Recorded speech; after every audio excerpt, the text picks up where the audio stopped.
Assalamualaikum warahmatullahi wabarakatuh. Annyeong guys. Jadi video kali ini adalah video tentang pembelajaran. Karena Indonesia lagi riuh ya, jadinya sekolah diliburkan terus dikasih tugas online. Jadi tugasku kali ini tuh menjelaskan tentang pembelajaran. Nama aku Resta Aulia Lestari dari kelas 10 MIPA 1. Jadi pembelajaran yang aku ambil dari tugas yang dikasih di sekolah itu aku ambilnya tes prosedur. Kebetulan di video sebelumnya kan aku udah jelasin cara membuatnya, jadinya sekarang aja biar nyambung gitu, makanya tes prosedur. Yaudah langsung aja kita mulai pembelajarannya. Tes prosedur merupakan tes yang terdiri dari adanya tahap-tahap maupun langkah-langkah untuk melakukan suatu hal. Maksudnya itu, tes prosedur ini gimana cara kita membuat sesuatu, how to make. Kalau di bahasa Inggris tuh gitu, how to make dalgona kopi. Jadi cara membuatnya itu gimana, langkah-langkahnya itu gimana. Jadi itu yang namanya tes prosedur. Tujuan dari tes prosedur ini adalah memberitahu kepada pendengar atau pembaca cara membuat sesuatu dengan baik dan benar. Selanjutnya ciri-ciri tes prosedur. Yang pertama itu menggunakan kalimat perintah atau imperatif. Yaitu di dalam teks ini kita harus menggunakan kalimat perintah atau mengajak. Misalnya contohnya itu kayak siapkan alat demo, itu kan kalimat perintah, itu termasuk. Dan juga masukkan 2 sendok garam, itu kan juga perintah. Yang kedua, tes prosedur menggunakan kata kerja aktif. Tes prosedur kompleks menggunakan kata kerja aktif. Maksud dari kata kerja aktif itu adalah yang ada ber, me di dalam depannya itu, misalkan memasak, meminta, menana, berlari, berjalan.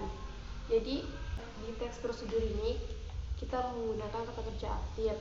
Cara membuat, bukan cara buat, jadi cara membuat. Di dalam tes prosedur juga menerapkan konjungsi atau kata penghubung. Nah, kata penghubung yang dimaksud itu adalah misalkan dan, selanjutnya, setelah itu, kemudian. Contohnya itu misalkan masukkan kopi dan gula. Setelah itu, nah kata setelah itu, masukkan kopi dan gula. Setelah itu tuangkan air mendidih, yang kemudian aduk sampai merata. Nah, yang keempat, menunjukkan kata keterangan sebagai tempat, waktu, dan cara agar lebih cepat. Jadi maksudnya itu kita memberitahu cara yang lebih cepat agar cepat selesai, tempat atau waktu yang bisa dipakai agar lebih cepat. Ya, selanjutnya itu struktur tes prosedur. Strukturnya itu ada 3. Nah, yang pertama itu tujuan. Yang paling sering kita temui itu kayak judulnya itu yang termasuk tujuan.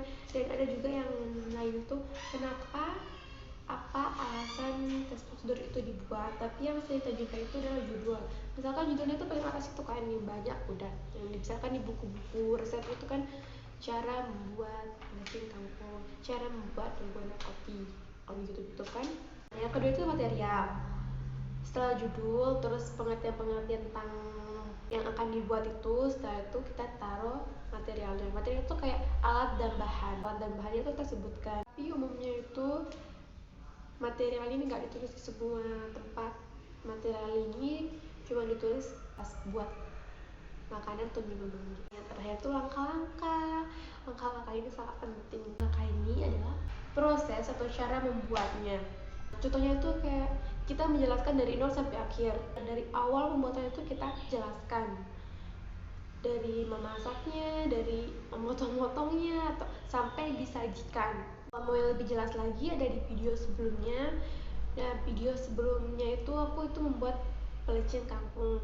Jadi di sana cara-cara membuat pelecing kangkung udah aku videokan, dan contoh teks prosedurnya itu ada di description boxnya. Jadi tinggal dilihat aja cara membuat tes prosedurnya di deskripsinya. Jadi gitu guys. Sekian ya teman-teman. Sampai sini dulu pembelajaran tentang tes prosedur sudah selesai.